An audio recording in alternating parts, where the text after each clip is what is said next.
Oke, jadi hari ini gue bakal nurunin satu rumus yang mungkin udah akrab di telinga atau di otak lu pada.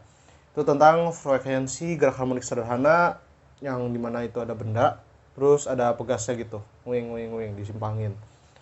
Oke, sebelumnya gue jelasin dulu ini tuh benda-benda apa di atas ini. Yang pertama, gue bakal kasih tahu kalau misalnya di sini itu yang bakal kita tinjau atau kita teliti itu adalah osilasi bebas. Di mana gaya non konservatifnya itu sama dengan nol. Apa itu gaya non konservatif? Gaya non konservatif itu adalah gaya luar, gaya eksternal yang mempengaruhi si osilasinya atau gerakannya di sini. Contohnya itu adalah gaya gesek, gaya hambat udara. Nah, itu bakal pengaruh kalau misalnya nggak diabain. Tapi di sini kita anggap nol atau kita abaikan gitu. Terus apa itu maksud tulisan Newton di sini? Nah, jadi buat nurunin persamaannya itu ada beberapa cara, ada beberapa metode. Nah, cara yang paling awal itu caranya si Newton, di mana dipublish tahun 1687 di Principia Mathematica bukunya. Oke, terus ada persamaan diferensial osilasi harmonik sederhana, bentuknya kayak gini. D kuadrat QJ per DT kuadrat plus omega kuadrat QJ sama dengan 0. Apa itu QJ? QJ itu koordinat rampatan atau ya koordinat. Kartesius itu buat yang gerak linear, polar itu buat yang gerak angular. Nanti kita bakal lebih paham lagi kalau misalnya gue udah masuk ke penjelasan intinya. Terus ada lagi ini, omega sama dengan 2πf. Dan kalau misalnya kita mau cari frekuensinya berarti ketemulah 1/2pi omega. Ini rumus umum, gue rasa lu semua udah tahu yang nonton ini. Kita bakal temuin omeganya dari persamaan ini. Berarti sebelum kita nemuin ini, kita harus temuin bentuk ini dulu. Kalau kita nemuin ini, kita ketemu omega kuadratnya, kita bisa masukin ke sini. Langsung aja kita kerjain. Oke, jadi simpelnya gini kan ya bendanya. Jadi ada massa M, terus ada pegas dengan konstanta sebesar K. Nah, buat geraknya, karena kita tahu dia geraknya linear, dan karena kita tahu masanya konstan, berlakulah sigma F sama dengan M kali A. Hukum Newton kedua.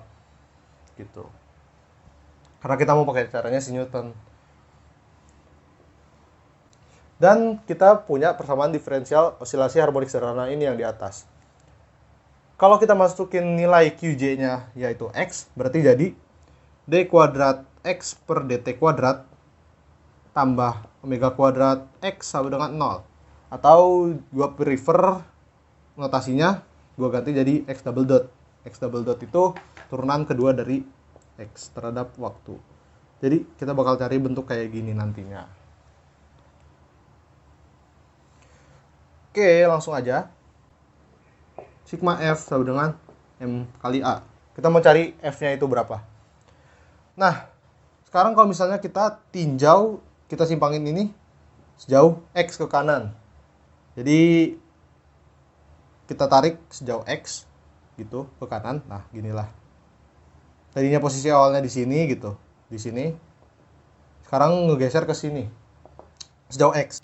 Waktu kita ngegeser ke kanan, ada gaya pegas yang narik balik ke kiri. Jadi kayak aksi reaksi gitu loh. Kita ke kanan, gaya pegasnya ke kiri. Jadi kayak ngelawan waktu kita nyimpang. Berarti min Kx besar F-nya. Karena kita tahu gaya pegas itu besarnya Kx. Gitu. Dan kalau misalnya lu udah akrab bentuk awal dari gaya pegas itu, memang bentuknya min Kx ya. Kenapa min? Karena nama aslinya gaya pemulih. Gaya pemulih itu gaya yang dibutuhkan buat ngemulihin gitu kan.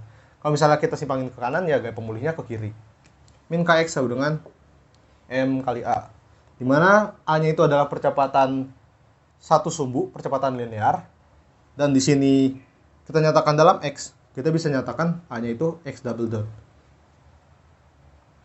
Kita udah nemu bentuk kayak gini. Kalau udah, kita bikin mirip kayak gini. Kita pindahin ke satu ruas. Mx double dot plus Kx sama dengan 0. Apa udah mirip? Mirip, ada X double dot, ada X double dot. Ada X, ada X. Tapi belum sama, soalnya apa? Di depan X double dotnya ini nggak ada koefisien. Di sini ada. Cara ngilanginnya adalah dengan dibagi M semua. X double dot plus K-nya juga dibagi M, X sama dengan 0. Kalau udah kayak gini, persamaannya baru sama. Kita udah nemuin omega kuadratnya, nilainya K per M. Berarti nilai omeganya adalah K per M. Ini kan sebenarnya plus minus K per M ya. Kalau kita tahu dari diakarin itu harus plus minus. Tapi dengan catatan, kalau osilasi, apalagi osilasi bebas gini, omeganya harus lebih besar dari 0. Syarat itu. Syarat terjadi osilasi, omeganya lebih besar dari 0. Jadi kita anggap omeganya itu yang plus akar K per M. Kita tinggal masukin ke yang sini, F sebenarnya 1 per 2 pi, omega 1 per 2 pi akar K per M. Atau periodenya tinggal dibalik, 2 pi akar M per K.